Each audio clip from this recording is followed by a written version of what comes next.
мамнӯъгоҳи Ромид мавзеъе ки он бо мақсади нигаҳдории популятсияи олами ҳайвоноту набототи Тоҷикистон ташкил шудааст. яке аз минтақаҳое ки дар он намояндагони нодири набототу ҳайвоноти на танҳо Тоҷикистон, балки Осиёи Миёна зиндагӣ мекунад. чунин як намояндаи нодири олами ҳайвоноти Тоҷикистон ин гавазни бухороӣ аст, ки дар ин минтақа парвариш меёбад. бояд гуфт, ки яке аз вазифаҳои асосии ташкили мамнӯъгоҳи Ромид ин ҳифзу нигаҳдории набототу ҳайвонот ҷиҳати ба нестӣ нарасидани онҳо ва парвариш намудани ин намуди ҳайвонот мебошад. таърихи ташкили мамнӯъгоҳи Ромид ба соли 1959 рост меояд. тавре гуфтем, он бо мақсади муҳофизати популятсияи набототу ҳайвоноти нодири кӯҳсори Тоҷикистон ва гузаронидани тадқиқотҳои ҳаматарафаи илмӣ бунёд ёфтааст. масоҳати умумияш 16 000 гектарро ташкил мекунад. территорияи мамнӯъгоҳ дар баландиҳои 1176 3195 метр аз сатҳи баҳр ҷойгир аст. иқлимаш мӯътадил, боришоти солона 650 000 миллиметр аст. одатан дар ин мавзеъ барф охирҳои ноябр борида аввалҳои апрел об мегардад. нишебиҳои миёнакӯҳи мамнӯъгоҳро буттаву дарахт пӯшидааст. баъзе ҷойҳо санглоху шохсор аст. аз 2400-2600 метр баландтар релеф тағйир ёфта бештар набототи субалпӣ ба назар мерасад. набототи мамнӯъгоҳ гуногун буда намудҳои нодири намояндагони олами наботот инҷо мерӯяд. ҳайвоноти мамнӯъгоҳ бошад хеле гуногун аст. сар карда аз намуди гуногуни моҳӣ, паррандаҳо, хазандаҳо, хирсу гавазн ва дигар намуди ҳайвонотро инҷо дидан мумкин аст. минтақаи ҷойгиршавии мамнӯъгоҳ аз нигоҳи табиатшиносон барои нигаҳдории популятсияи олами набототу ҳайвонот хеле қулай мебошад. зеро ҷойгиршавии он миёни кӯҳсори сарбаафлок ва канори дарёи Кофарниҳон имкон медиҳад, ки ҳайвоноти ин минтақа аз гуногунии табиат истифода намуда озодона ҳаёт гузаронанд. дар қуллаҳои дастнораси ин мавзеъ ба андешаи кормандони мамнӯъгоҳ шумораи муайяни нодиртарин ҳайвони сайёра бабри барфӣ низ зиндагӣ мекунад. соли 1961 ба мамнӯъгоҳи Ромид аз мамнӯъгоҳи Палвонтуғай чанд сар гавазни бухороӣ оварда буданд, ки ба шароити маҳал мутобиқ шуда буданд. вале мутаассифона якбора шумораи ин ҳайвони нодир дар мамнӯъгоҳ бинобар таъсиррасонии инсон нест гардид. барномаи навбатӣ аз муҳити сукунат ва парвариши гавазни бухороӣ нақл мекунад.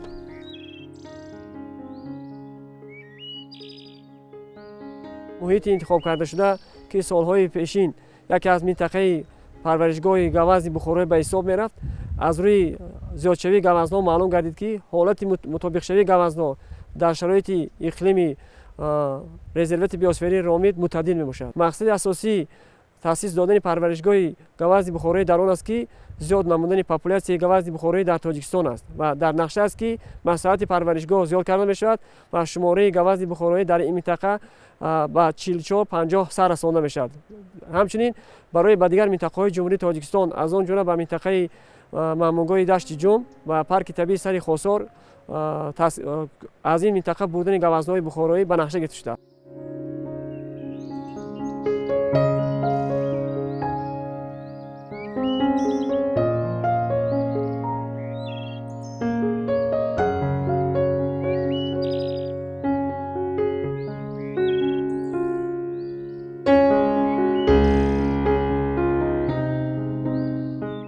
афзоиши гавазни бухороӣ ин яке аз уҳдадориҳои ҳукумати ҷумҳурии Тоҷикистон аст, яке аз масъулиятнокии кумитаи ҳифзи муҳити зист аст, яке аз масъулиятнокии муассисаи давлатӣ аст, ки дар як минтақае ки солҳои пешин гавазни бухороӣ буд ва дар ин минтақа гавазнҳо аз байн рафтанд ва хушбахтона тибқи протоколи ҳукумати ҷумҳурии тоҷикистон аз 23 июни соли 2017 рақами 6 ҳукумати ҷумҳурии тоҷикистон бори дигар дастур дод ки барои барқарор кардани популясияи гавазни бухороӣ тадбирҳо андешта шавад ва хушбахтона аз тарафи муассисаи давлатӣ ҳудудҳои табиӣ маҳсулшавандаи кумитаи ҳифзи муҳити зисти назди ҳукумати ҷумҳурии тоҷикистон аз тарафи резервати биосферии ромид тадбирҳои зиёд амалӣ шуд ва хушбахтона имрӯз гавазнҳое ки дар дараи ромид овози худро гум карда буданд имрӯзҳо овози онҳо дар ин минтақа табиатан муҳайё аст ва зиёдшавии гавазнҳо ба назар мерасад.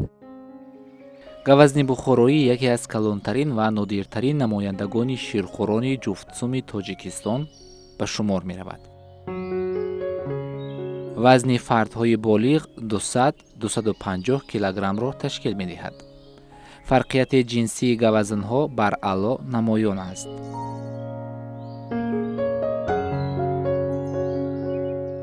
ҷинсҳои наринаи гавазнҳоро шохҳои зебо ки дарозияшон то ба 110 сантиметр мерасад ором медиҳад. гавазнҳо қиёфаи мавзун ва зебо доранд. ҷинсҳои модина шох надоранд. вазни шохҳои ҷинсҳои нарина то ба 6 килограмм мерасад. шохҳои калонҷуса барои ҳимояи гавазн аз душман аҳамияти калон дорад. аз ҷониби дигар шохҳо барои ҷинсҳои нарина олоти қувваозмоӣ ба ҳисоб меравад. дар давраи ҷуфтшавӣ ҷинсҳои нарина барои ҷинсҳои модинаро соҳиб гардидан байни худ рақобат менамоянд ва танҳо ҷинсҳои наринаи пурқуввате ки дар қувваозмоӣ ғолиб меоянд дар раванди афзоиш иштирок менамоянд.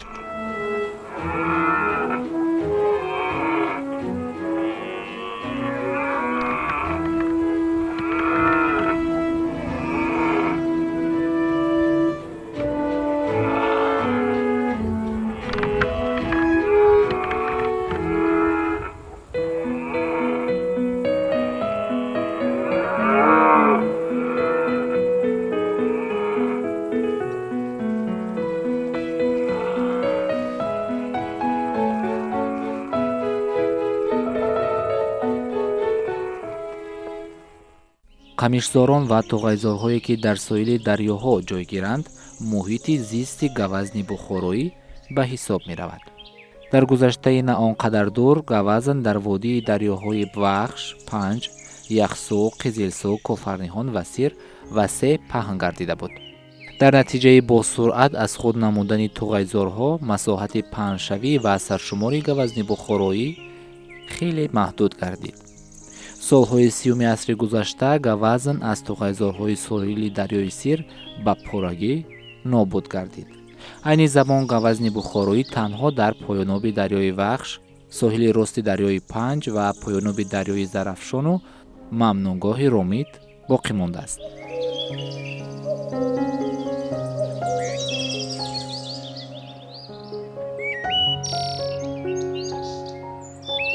саршумори асосии гавазни бухороӣ дар ҳудуди мамнунгоҳи бешаи палангон ҳифз карда мешавад.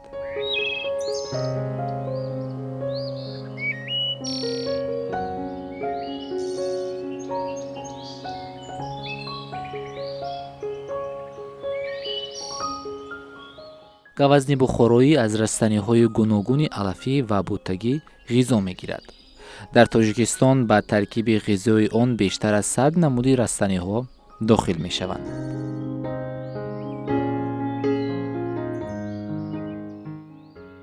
гавазнҳо гурӯҳ зиндагӣ мекунанд. ҷамоаи алоҳида 10-15 гавазнро муттаҳид мекунад.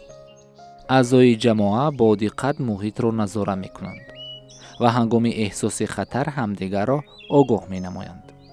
ҳангоми хатар гавазнҳо бо суръати баланд давида то масофаи 6 метр ҷаҳиш мекунанд. узувҳои шунавоӣ ва шомаи гавазн хуб инкишоф ёфтааст. ҳангоми чаридан гавазнҳо дар муқобили вазиши шамол қарор мегиранд, то ки бӯи душманро эҳсос намоянд.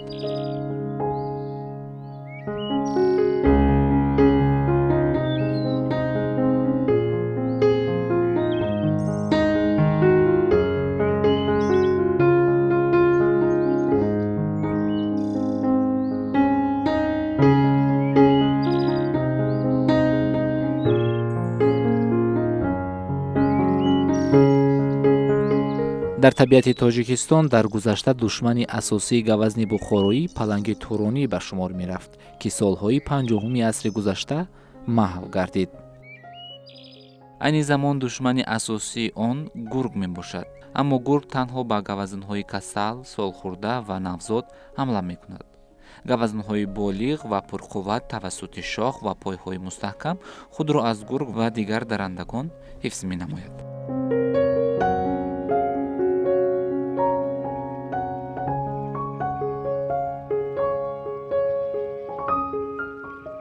гавазни бухороӣ ҳамасола шохҳои худро мепартояд.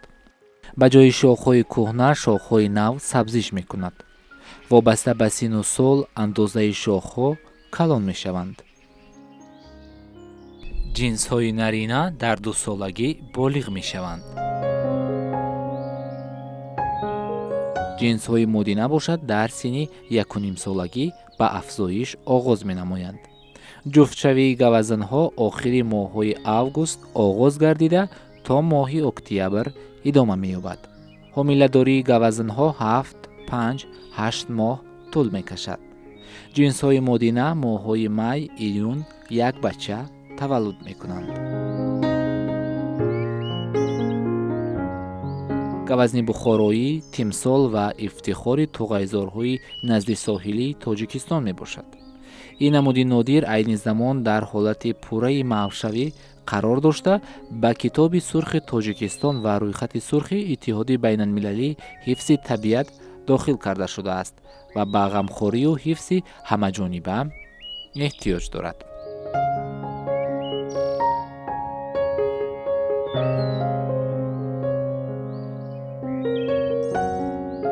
ба хотири ғамхорӣ ва зиёд намудани саршумори гавазни бухороӣ ҳукумати ҷумҳурии тоҷикистон ва ниҳодҳои дахлдор чораҳои заруриро андешида парвариши гавазни бухороиро дар мамнунгоҳҳои кишвар ба роҳ монданд, ки мамнунгоҳи Ромид яке аз онҳо ба ҳисоб меравад.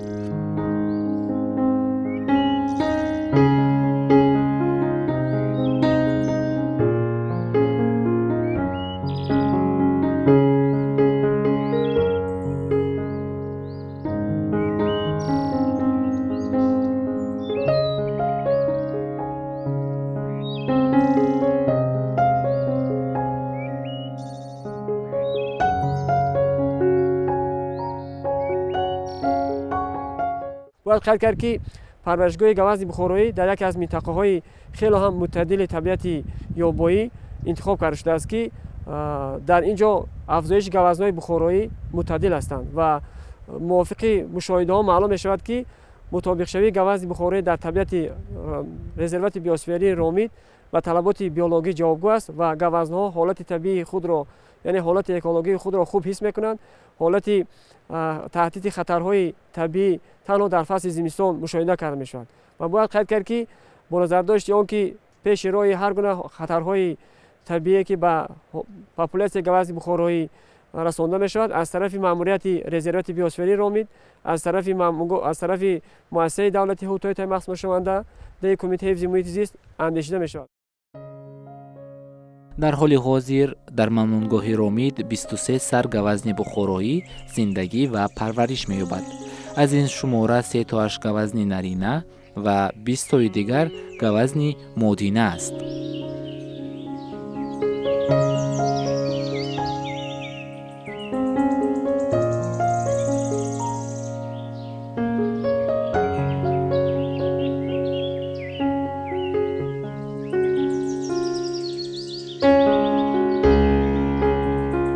ин гавазни шохпаҳми зебоқоматро кормандони мамнунгоҳ марс ном гузоштанд. ӯ гавазни нарина аст. ба гуфти кормандон марс ниҳоят бадқар ва хашмгин аст, ки метавонад ҳар лаҳза ба ҷониби дигарон ҳамла кунад.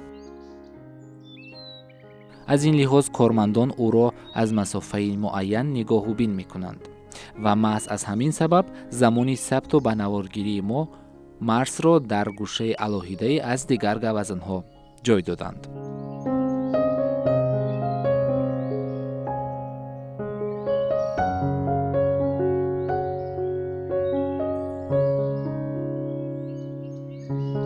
назар ба марс ки бадқаҳр асту хашмгин, моҳу ситора, яъне ин ду гавазне ки кормандон чунин номашон гузоштанд, хеле меҳрубон ҳастанду ба одам моил.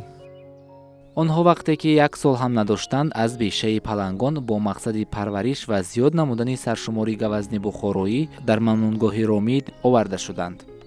ба он ду гавазни навраз кормандони мамнунгоҳ ғизоҳои иловагӣ ба мисоли шери табиӣ медоданд ва шояд аз сабабе ки миёни одамон бузург шуданд, ба кас моиланду меҳрубонд. барои мо низ фурсат даст дод ки бо кӯмаки ғизо, яъне шохчабаргҳо, моҳу ситора ба наздамон ҳозир шавад. онҳо имсол 2 сола шуданд, соле ки аллакай синни болиғии гавазанҳои модина шурӯъ мешавад ва мавсими ояндаи тавлиди гавазанҳо моҳу ситора гавазанҳои хурдакаки худро хоҳанд дошт. ҷои зикр аст ки ғизои гавазанҳо дар мавзеи мамнунгоҳи Ромид алафу бутаҳои табиӣ, шохчабаргҳои дарахтон ва дар фасли зимистон бошад, ғизоҳои иловагии омоданамудаи кормандони мамнунгоҳ аст.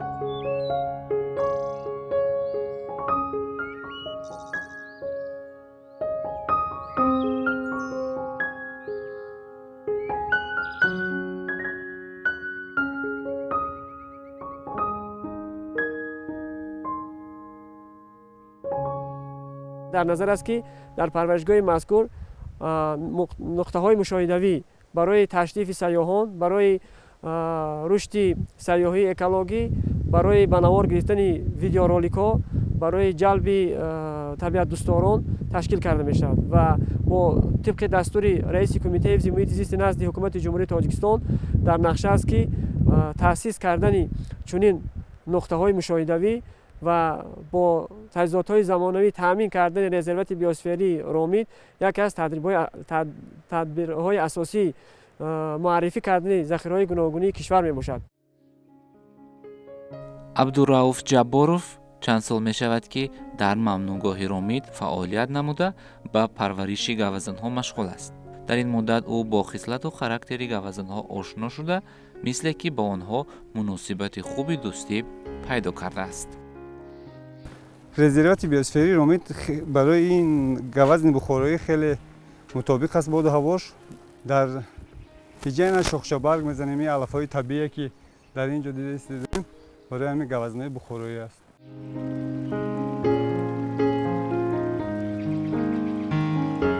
гавазан ҳайвони чусту чолок ва зираку ҳушёр аст.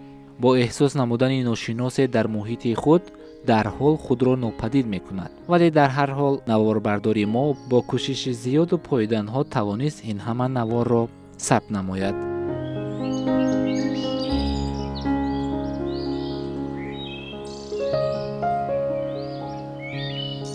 тавре боло гуфтем, мавсими насловарии гавазанҳо моҳҳои май, июнро дар бар мегирад ва як гавазни модина як бача ба дунё меорад. хурдтарак аз ҳама гавазни хурд миёни гала аст.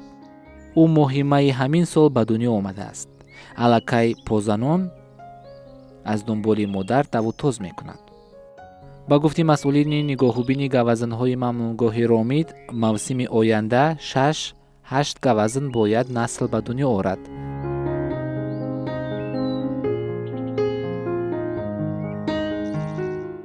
хушбахтона мутобиқшавии гавази бухороӣ дар табиати Ромид айни ҳол мутаддил аст ва мо боварӣ дорем ки ҳолати зиёдшавии гавази бухороӣ тибқи талаботҳои хусусиятҳои биологии гавази бухороӣ дар солҳои наздик таъмин карда мешавад ва ин дар ин минтақа афзоиши гавази бухороӣ мисли солҳои 90 яъне саршумори худро мегирад ва барои ҷалби сайёҳон, барои маърифӣ кардани ҳукумати захираҳои гуногунии биологии кишвар, барои маърифӣ кардани иҷроиши ва ӯҳдадории ҳукумати ҷумҳурии Тоҷикистон ҳиссаи арзандии худро мегузорад.